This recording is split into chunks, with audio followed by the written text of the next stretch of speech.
Assalamualaikum warahmatullahi wabarakatuh.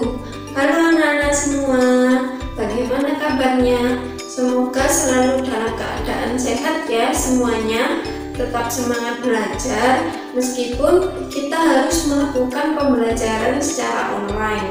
Pada masa pandemi seperti ini, jangan lupa selalu untuk mematuhi protokol kesehatan ya, dan juga menerapkan 5M, memakai masker, mencuci tangan dengan air dan sabun, menjaga jarak, menjauhi kerumunan, dan membatasi mobilitas. Nah, sebelumnya perkenalkan terlebih dahulu, nama saya Rizka Nur Oktavia dari Prodi Pendidikan Biologi, Fakultas Keguruan dan Ilmu Pendidikan Universitas Jember. Nah, mengingat materi sebelumnya di mana jaringan pada tumbuhan berdasarkan aktivitas pembelahan sel saat masa pertumbuhan dan perkembangan dikelompokkan menjadi dua macam, yaitu jaringan meristem dan jaringan permanen atau jaringan dewasa.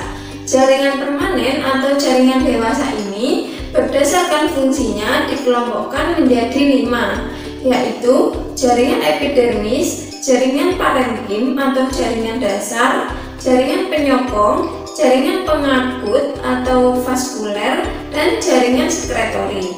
Nah, pada pembahasan kali ini kita akan membahas mengenai jaringan pengangkut atau jaringan vaskuler. Sebelumnya, kita ketahui bahwa tumbuhan itu merupakan organisme autotrof, di mana merupakan organisme yang dapat membuat makanannya sendiri. Nah, dalam mendukung proses tersebut, di dalam tumbuhan terdapat jaringan pengangkut atau jaringan vaskuler. Nah, jaringan pengangkut atau vaskuler ini berfungsi untuk mengangkut air dan zat hara serta hasil fotosintesis. Pada kesempatan kali ini, kita akan mendalami materi mengenai jaringan pengangkut atau jaringan vaskuler pada tumbuhan. Tujuan pembelajaran kali ini adalah siswa dapat menjelaskan fungsi dan ciri-ciri jaringan permanen atau jaringan dewasa, yaitu jaringan pengangkut atau jaringan vaskuler. Yuk simak baik-baik penjelasan kali ini. Jaringan sendiri merupakan sekumpulan sel yang memiliki bentuk dan struktur yang sama namun fungsi yang berbeda.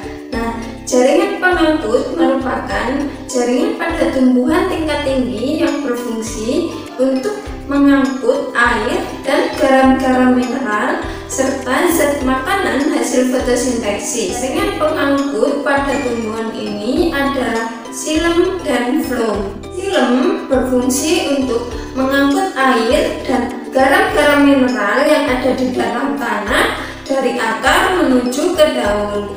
Xilem ini merupakan jaringan yang kompleks karena tersusun dari berbagai macam bentuk sel. Nah, sel-selnya ini telah mati, berdinding tebal, dan mengandung zat lignin. Komponen-komponen pembentuk xilem diantaranya ada unsur trakeal, serat xilem, dan parenkim xilem. Yang pertama ada unsur trakeal. Nah, unsur trakeal ini terdiri atas sel-sel yang memanjang, tidak mengandung protoplasma, memiliki dinding sel yang berlignin, dan memiliki noktah-noktah atau lekukan. Unsur trakeal ini tersusun dari dua macam sel, yaitu trakeit dan trakea atau pembuluh. Trakeit ini merupakan sel panjang dengan ujung yang runcing tanpa adanya lubang, sehingga pengangkutan dilakukan melalui pasangan noktah pada dua ujung yang saling menimpa. Sedangkan trakea atau pembuluh merupakan deretan sel yang tersusun memanjang dengan ujung yang berlubang dan saling bersambungan pada ujung dan pangkalnya. Kedua ada serat xilem.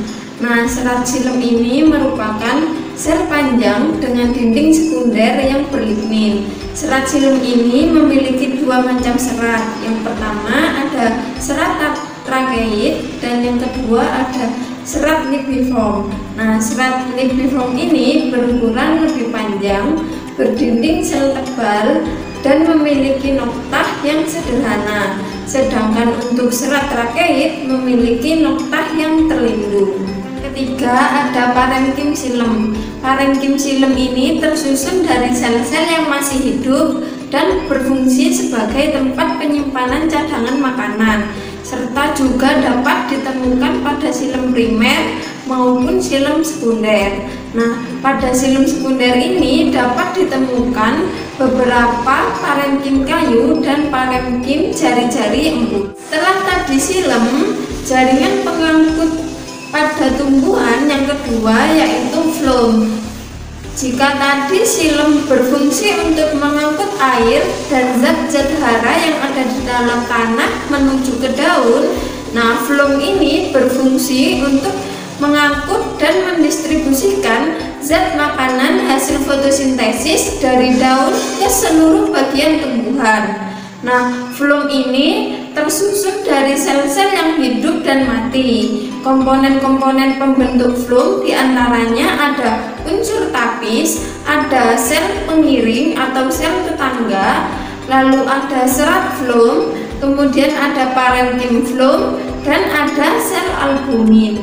Komponen pembentuk floem yang pertama ada unsur tapis. Nah, unsur tapis ini tersusun dari sel-sel panjang yang dinding ujungnya saling berdekatan dengan dinding ujung sel di bawahnya atau di atasnya, sehingga membentuk pembuluh tapis. Nah, komponen yang kedua adalah sel pengiring atau sel tetangga.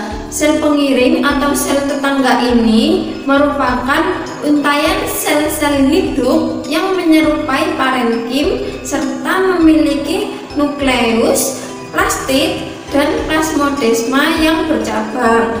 Nah, sel pengiring ini berfungsi dalam proses keluar masuknya zat-zat makanan melalui pembuluh tapis. Dan yang ketiga ada serat floem. Serat floem ini berupa sel hidup atau sel mati. Nah, sel yang hidup berfungsi sebagai cadangan makanan. Komponen pembentuk floem yang keempat ada parenkim floem. Nah, parenkim floem ini terletak di bagian bulu tapis dan merupakan sel hidup. Parenkim floem ini berfungsi sebagai tempat penyimpanan zat tepung, lemak, dan zat-zat organik lainnya. Nah, komponen yang kelima ada sel albumin. Sel albumin ini memiliki fungsi yang sama seperti sel pengiring, yaitu berperan dalam proses keluar masuknya zat-zat makanan melalui pembuluh tapis. Untuk selanjutnya yaitu tipe-tipe berkas pengangkut. Nah, berdasarkan letak xilem dan floemnya, berkas pengangkut ini dibedakan menjadi 3 tipe dasar.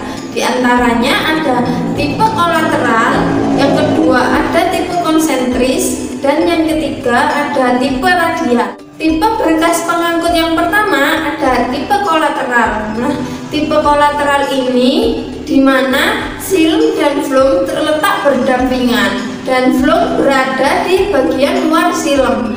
Tipe kolateral ini dibedakan menjadi 3 macam, yaitu ada tipe kolateral terbuka, kolateral tertutup, dan bikolateral. Nah, jika di antara floem dan xilem terdapat kambium, maka disebut dengan kolateral terbuka. Contohnya ada pada tumbuhan dikotil dan gimnosperme. Namun, jika di antara xilem dan floem tidak ada kambium, maka disebut dengan tipe kolateral tertutup. Contohnya ada pada tumbuhan monokotil. Nah, jika terdapat floem luar, floem dalam, kambium luar, dan kambium dalam, maka disebut dengan bikolateral. Nah, yang terakhir, tipe berkas pengangkut yang ketiga ada tipe radial. Tipe radial ini jika letak silem dan flumnya bergantian sesuai dengan jari-jari lingkaran. Contohnya ada pada akar monokotil. Itu dia penjelasan mengenai jaringan pengangkut atau jaringan vaskuler yang ada pada tumbuhan. Nah, sekian dari Ibu, semoga bermanfaat untuk kalian. Terima kasih, sampai bertemu kembali. Wassalamualaikum warahmatullahi wabarakatuh.